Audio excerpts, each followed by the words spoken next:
আসসালামু আলাইকুম। আজকে আমি যে রেসিপিটি নিয়ে এসেছি সেটা আমার আর আমার ছেলের ভীষণ পছন্দের। এটা হচ্ছে খাসির পাক্কি বিরিয়ানি। সেম রেসিপিতেই আপনারা এটা কাচ্চি বিরিয়ানিও রান্না করতে পারেন। আর এটা কিন্তু খুবই সহজে রান্না করা যায়। আমি খুবই অল্প উপকরণে রান্না করে দেখিয়েছি। সেম প্রসেসে আপনারাও তৈরি করতে পারবেন। চলুন রেসিপিটি দেখে নেই।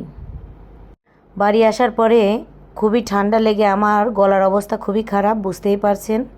ক্ষমা দৃষ্টিতে দেখবেন। এখানে আমি 2 কেজি খাসির মাংস নিয়ে নিয়েছি। এটা একদম কাচ্চি বিরিয়ানির মতো করে পিস করে রাখা। এটা পরিষ্কার করে ধুয়ে 2 চামচ লবণ দিয়ে পানিতে আমি ভিজিয়ে রেখে দেব 1 ঘন্টা। 1 ঘন্টা পরে ফিরে আসছি। এখন আমি মশলা তৈরি করে নেব। মশলার জন্য আমি নিয়েছি গোলমরিচ, জিরা, শাহি জিরা, এলাচ, দারচিনি, ধনে, জয়ত্রী, জায়ফল, লবঙ্গ আর একটা স্টার অ্যানিস। এগুলো আমি কাঁচাই ব্লেন্ডার করে নেব। এখন আমি পেঁয়াজ বেরেস্তা করে নেব। পর্যাপ্ত পরিমাণে তেলে পেঁয়াজটা সুন্দর করে ভেজে বেরেস্তা করে তুলে নেব। আর এই বেরেস্তাটাই আমি মাংসে ব্যবহার করব। এখন যে মাংসটা ভিজিয়ে রেখেছিলাম সেই মাংসটা আমি পানি থেকে তুলে নেব। মাংসটা ভিজিয়ে রাখলে হবে কি, মাংসটা অনেক জুসি হবে। আমি এখানে আরও 2 চামচ লবণ, রেডি করে রাখা মশলা, এলাচ, দারচিনি, তেজপাতা, টক দই, জিরা গুঁড়া, ধনে গুঁড়া, মরিচ গুঁড়া দিয়ে দেবো 1 কাপ পরিমাণ পেঁয়াজ বেরেস্তা। এগুলা দিয়ে 2 চামচ আদা বাটা, 2 চামচ রসুন বাটা আর পেঁয়াজ বেরেস্তা করে রাখার ওই তেলটা দিয়েই এটাকে সুন্দর করে মাখিয়ে রেখে দেব। সাথে আমি এখানে 4-5টা লবঙ্গ দিয়ে দিয়েছি। এখন আমি এখানে 4টা আলু কেটে দিয়ে দিয়েছি।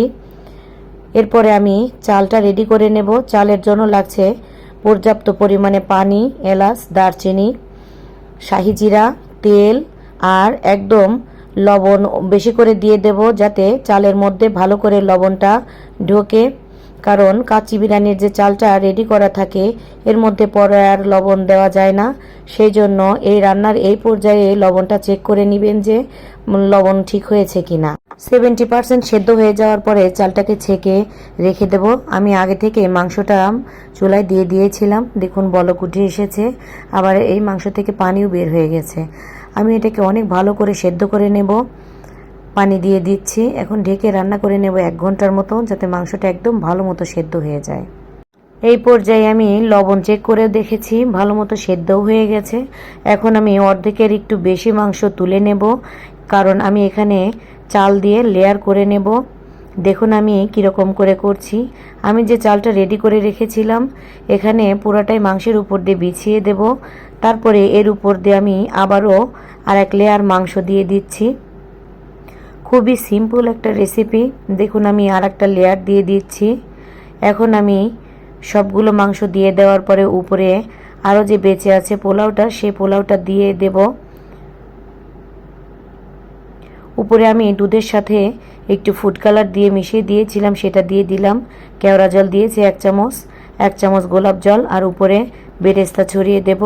তারপরে 1 চামচ ঘি দিয়ে ঢেকে রেখে দেব 10 থেকে 15 মিনিট। অবশ্যই মোটা তলাযুক্ত একটা তাওয়ার উপরে দমে দিবেন, না হলে পুড়ে যাবে।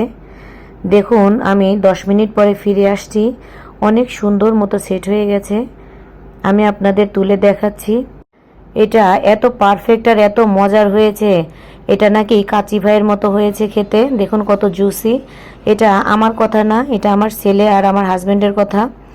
এমন মজার মজার রেসিপি পেতে আমার চ্যানেলের পাশেই থাকুন। আমার ভিডিওগুলো যদি ভালো লাগে লাইক, কমেন্ট, শেয়ার করে দিবেন। দেখা হচ্ছে পরবর্তী কোনো ভিডিওতে। সেই পর্যন্ত সুস্থ থাকুন। আল্লাহ হাফেজ।